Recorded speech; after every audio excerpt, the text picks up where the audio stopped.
Hi students, welcome to Alpo's e-learning chemistry classes for second year. The running chapter is electrochemistry and now we are in session number 12. And in previous sessions we discussed about few applications of Kohlrausch law, like in finding the conductance of weak electrolytes at infinite dilution and transport number, like that. And in this session some more applications of the Kohlrausch law we are going to discuss. Of them, one is nothing but absolute in measuring the application of Kohlrausch law in measuring absolute ionic mobility. Absolute ionic mobility generally represented with the letter V. And next, one more application is in finding or in calculating the solubility of sparingly soluble salts. Sparingly soluble salts means, already you know from your first year, that is ionic equilibrium. Sparingly soluble salts means they are dissolved only to very limited extent. They are establishing an equilibrium with the dissociated and undissociated molecule. That's why they never go for complete dissolution. That means practically it is not possible to measure the solubility, but by applying this Kohlrausch law we can measure it. So these are the two topics what we are going to discuss in this session. Clear? And first let us go for absolute ionic mobility. Already this word you know, you know this word in the beginning of Kohlrausch law discussion, because there what we are considering is, for any ion the ionic conductance is nothing but equal to this absolute ionic mobility into Faraday or absolute ionic mobility into 96,500. There we use that formula, and now we are having a discussion on this. And now what is meaning or what is the definition of absolute ionic mobility? Just you remember, absolute ionic mobility is nothing but for any ion the velocity of that ion under a potential gradient of 1 volt per centimeter. A potential gradient of 1 volt per centimeter. The velocity of the ion in centimeters per second is nothing but absolute ionic mobility. And here we should know, before entering into this formulation, we should know what is potential gradient. Just you remember, potential gradient is nothing but the potential applied by the distance between the two electrodes. The distance between two electrodes. And for your convenience sake, let me explain this with a rough diagram like this. It is an electrolytic cell. In this electrolyte, two electrodes are kept, and we know in electrolytic cell both the two electrodes will always present in the same electrolyte, like this. And these are the two electrodes that kept in this electrolyte, and these are externally connected to external EMF, nothing but battery, to supply or to apply some voltage. Clear? And now this is the electrolyte present, and when some voltage is applied to this, and these two electrodes are at some certain distance. Clear? And when voltage is applied, this AB electrolyte will dissociate and the ions will migrate towards respective electrodes, and during their migration they are having some sort of velocity.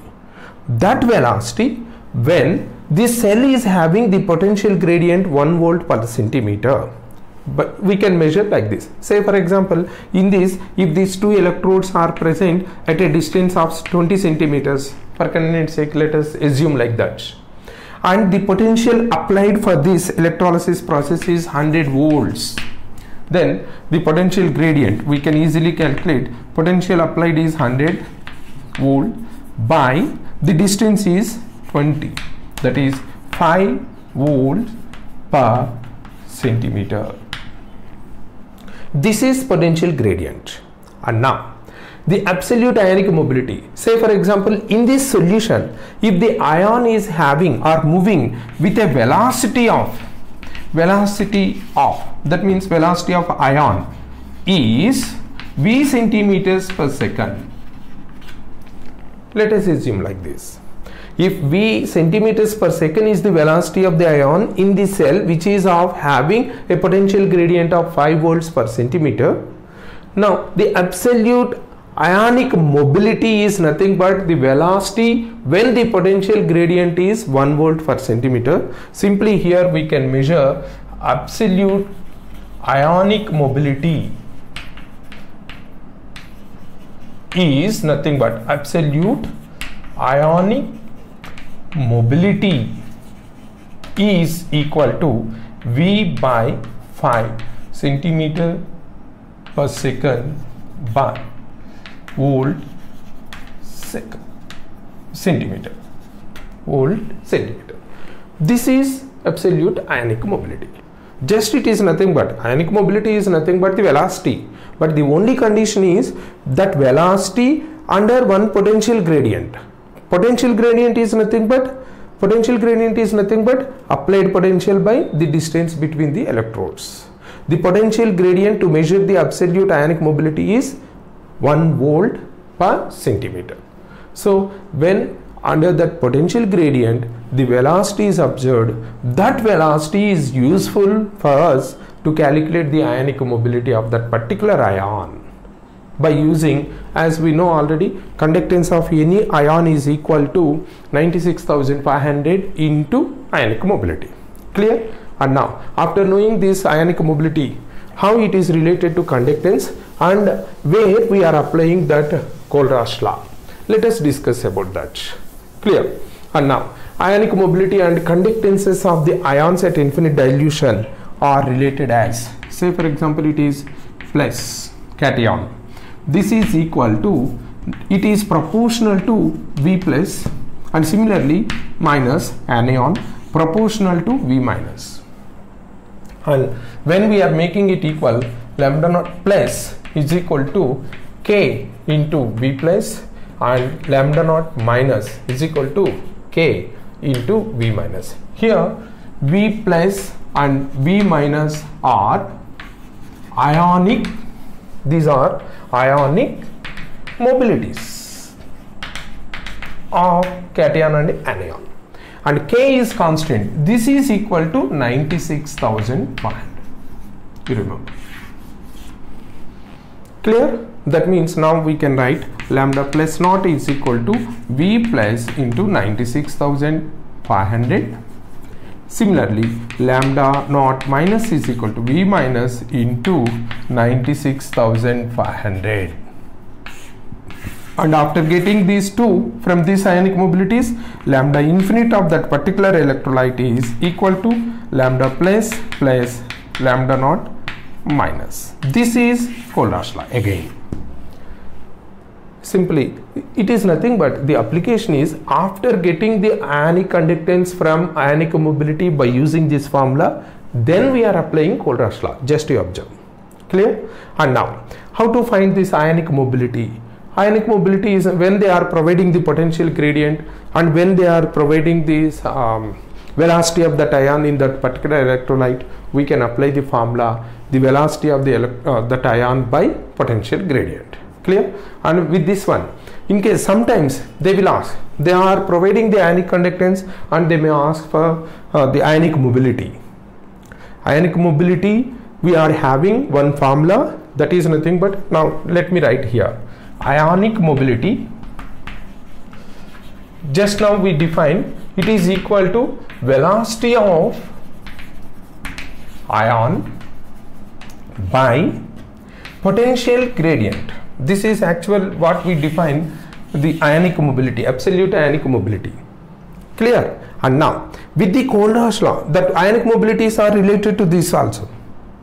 Clear? That is ionic conductance is related to this, and from this also we can calculate this ionic mobility. Ionic mobility, that is we are finding two different formulae. You have to use the related formulae depending on the data provided in the problem given to you or in the question given to you. Clear? And now ionic mobility from this is nothing but conductance of ion by 96,500. With this formula you can get ionic mobility. And now in this concern we are having this relation, not this relation. This relation is only for purpose of understanding the term ionic mobility. Ionic mobility, the velocity of ion under a potential gradient. And now that ionic mobility can also be measured from this formula, that is the conductance of the ion by 96,500. Clear? That is about the ionic mobility. And now let us solve one numerical so as to make you to understand easily when these type of questions are coming in your examination or when you are practicing such type of questions. Let me give one example, one or two examples on this. It is, one data is given like this. That is infinite dilution conductance of KCl is given as 130.1 ohm inverse mole inverse centimeter square. Just you observe. And then it is given transport number of chloride ion. It is given as 0.505. And now with this data, what they are asking is the ionic mobility. Ionic mobility of K plus and Cl minus. This, how much these two are. They are asking the question like this. Are you noting this? And now when it is given like this, how to solve? Actually we know ionic mobility of this one VCl minus with the related to conductance is nothing but lambda naught Cl minus by 96,500. If we are getting this value lambda naught, then we can calculate ionic mobility. And similarly, if this conductance of potassium is known, that lambda naught K plus by 96,500 will provide the ionic mobility of potassium. Clear? And now how to get that conductance of, because they are not giving separately, just as an electrolyte they are providing that value, but in information some other data is given, that is nothing but transport number. And from the previous session, if we recollect the relation between the conductances, here it is given like this. TCl minus is nothing but conductance of that ion by conductance of KCl. That is, the transport number is nothing but the ratio of current carrying capacity of that ion by the total current carrying capacity of the electrolyte. Clear? And with this one, now we can calculate lambda naught Cl minus is equal to Cl minus into lambda naught KCl.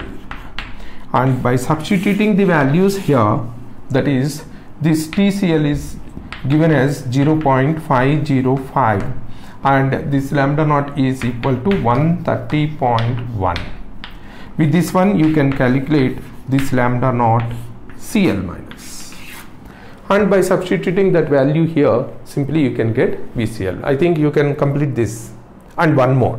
Now one more question is, okay, this will be completed because its transport number is given, but what about this Vk plus? That is, they are also asking for this ionic mobility of K plus. Then what to do?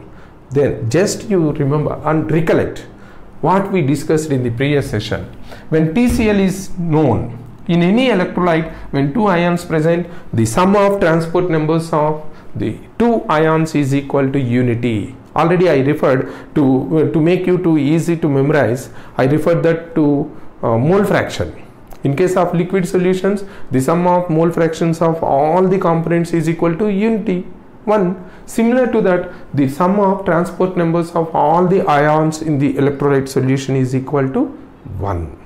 So when we know the TCl minus, transport number of chloride, automatically transport number of K plus is nothing but 1 minus transport number of Cl minus. I think now you are in a position to solve, to complete the remaining. After getting this 1 minus this value, again you have to apply the same scenario for calculating the conductance of K plus, and thereby you can get this. I hope you may solve this question. Clear? And after completion of this, ionic mobility of these different ions, the second application, that is nothing but in measuring the solubility,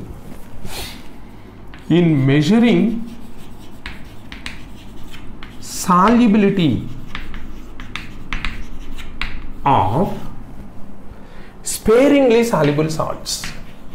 Sparingly soluble salts. And here first, for convenience sake, let me give this word solubility. Solubility, yes, is nothing but the amount of a substance that dissolved in a certain amount of the solution or certain amount of the solvent. And here why I am considering amount, not giving the unit, just that amount of the solute, or that is nothing but the substance you can take in moles, in equivalent weights, or in grams. Similarly, the amount of the solution can also be considered in liters, or in milliliter, or in 100 ml, like that. That means when they are asking for the solubility, that solubility is not confined to particular unit. In case if in general, by default, if they ask you to find the solubility, they have to provide the unit. You find the solubility of some X material in moles per liter. If they are giving, you can calculate. In case if just how many moles are present in 1 liter, you have to calculate. In case if for the same substance X, if they ask the solubility in grams per liter, then that X moles you have to find, and then that moles into molecular weight will give the grams per liter. Like that, in case some other question will be, sometimes they ask when this certain amount, the solubility, you find certain amount of X is dissolved, and how much dissolved they are providing, and depending on the moles, now they are asking, then with all this data you find the solubility of that X in grams per 100 ml. In the previous case, moles per liter or grams per liter, but here it is grams per 100 ml. Like that, they have to define in which units they are asking the solubility. Clear? In case if they are not providing, then you remember by default the solubility is always in grams per liter, that is 1000 ml. Again I am repeating because it is very important and you have to concentrate. Clear? And when the solubility they are asking, that solubility units, depending on the solubility units, you have to use different formulation. Conclusions. Clear? And now in general the solubility only by mentioning that solubility without providing any units, then you can consider, by granted you have to take that the solubility of the electrolyte or the substance in grams per 1 liter, that is nothing but 1000 ml. But in case if they are providing, you find the solubility in moles per liter, then you have to make that amount of the solute in moles. Instead of these two, if they are asking for, you calculate the solubility of this particular substance in grams per 100 ml, then you have to convert that amount of the solute that present in 100 ml. Sometimes to make you to confuse, they may ask grams per ml. Grams per ml is nothing but density. Like that, different units are there in solubility. In all these cases, we have to consider the grams per liter. How we can measure it? Say for example, an electrolyte solution AB is there and it is of sparingly soluble, means like this. It is establishing an equilibrium. That's why it is sparingly soluble. When it is dissociating, forming ions, these are recombining to get back this. So already we know an equilibrium reaction never proceed for the completion. Clear? And that's why it is not possible to calculate practically how much this AB is dissolved. But from the conductance we can make this solubility, in which volume of the solvent, this amount, particular amount of AB can be dissolved. Here this is from lambda or mu. You can take any of these two. Only the difference is at the conclusion. If it is lambda, here it is equivalent conductance. Mu, molar conductance. We are having the formula lambda is equal to kappa into V, or mu is equal to kappa into V. Clear? And now when it is infinite dilution, that is at infinite dilution means we are imaginarily assuming that all this electrolyte is completely dissolved. And you remember, for weak electrolytes practically it is not possible, but we are assuming at infinite dilution. This will be considered that V is the volume in ml where 1 gram equivalent weight of that AB is completely dissolved. And how to measure from this V? Simply, if we know lambda infinite and kappa of that electrolyte, then V is nothing but lambda infinite by kappa. That V is nothing but the volume where 1 gram equivalent weight is completely dissolved. Imaginarily we can measure like this, practically not possible to reach in case of weak electrolytes. That is nothing but all sparingly soluble salts are weak electrolytes. Next, in this case the formula, the difference is only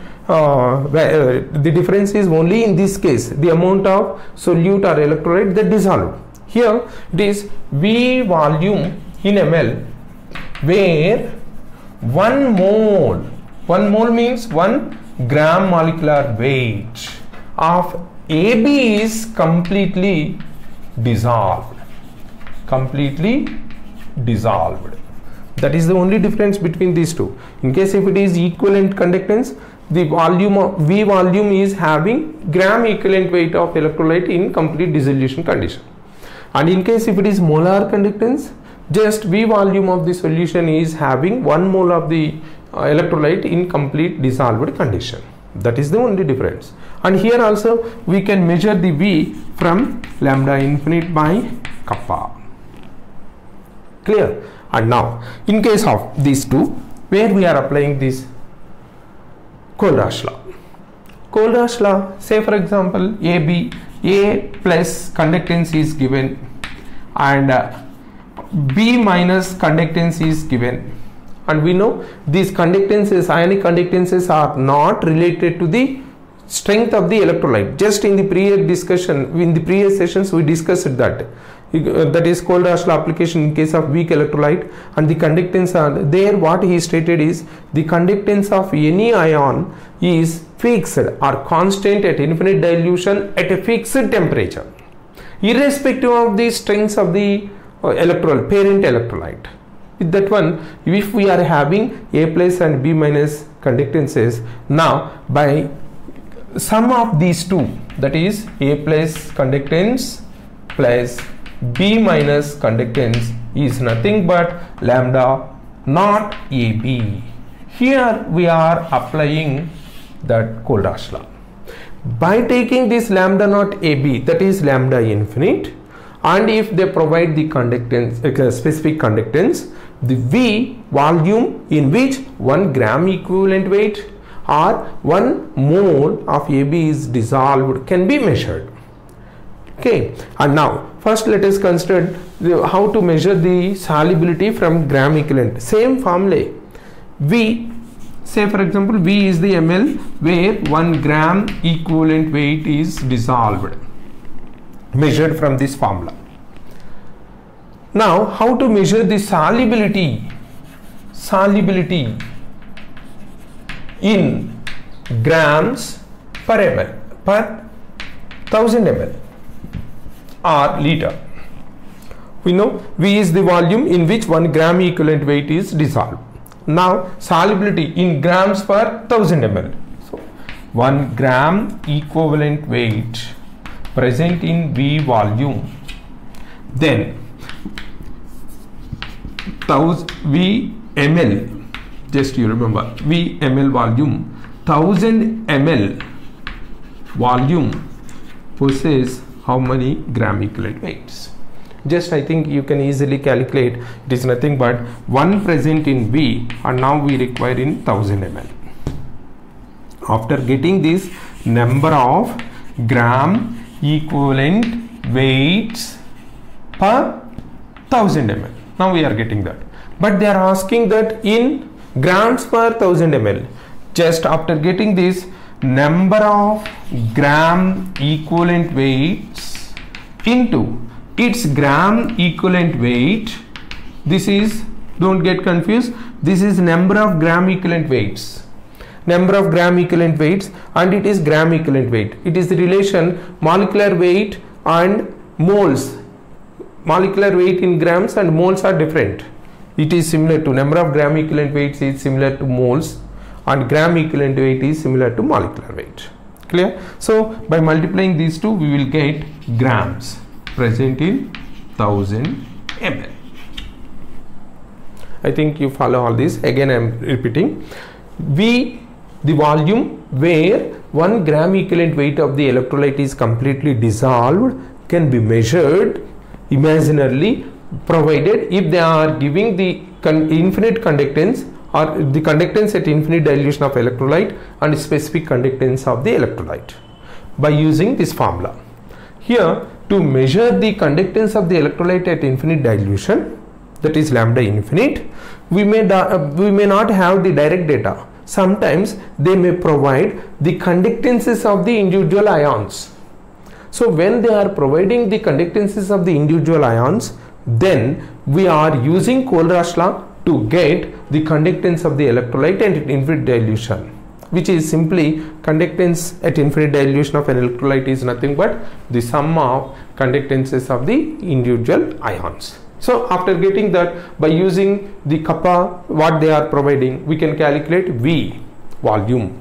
By definition, that V volume from this formula is nothing but the volume of electrolyte where 1 mole of the substance, electrolyte substance is completely, 1 gram equivalent weight of the electrolyte substance is completely dissolved in case of equivalent conductance, and in case if it is molar conductance, where V is the volume where 1 mole of AB is completely, that is the electrolyte is completely dissolved.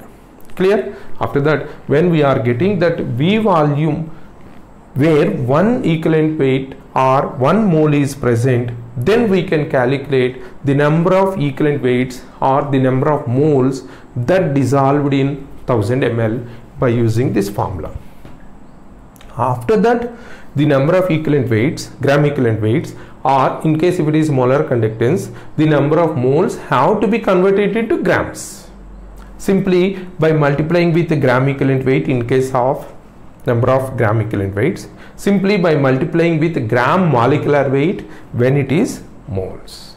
Like that, you can calculate the solubility of sparingly soluble salts. And you remember, here I am again repeating one more concept. In case if they are simply finding the solubility, you can take 1000 ml. But particularly if they are providing that, calculate the solubility of this salt in grams per 100 ml. Then instead of this 1000, you have to take 100, or grams per some x ml. Then instead of this 1000, you have to take that x. Clear? With all these, you should be in a position to solve the numericals provided. Okay. Now I will provide one numerical for this concept. You note it down, and by next session you have to solve it on your own, and I will provide the solution in the next session beginning. Clear? And now note it down. Now it is given as kappa of AgCl, that is specific conductance of AgCl is given as 1.24 into 10 to the power of minus 6 ohm inverse centimeter inverse. And then conductance of Ag plus ion is given as 53.8 and conductance of Cl minus ion is given as 65.3 ohm inverse mole inverse centimeter square. Then find the solubility of AgCl in grams per 100 ml. Okay, you try on your own. In the next session we will discuss about the solution. Clear?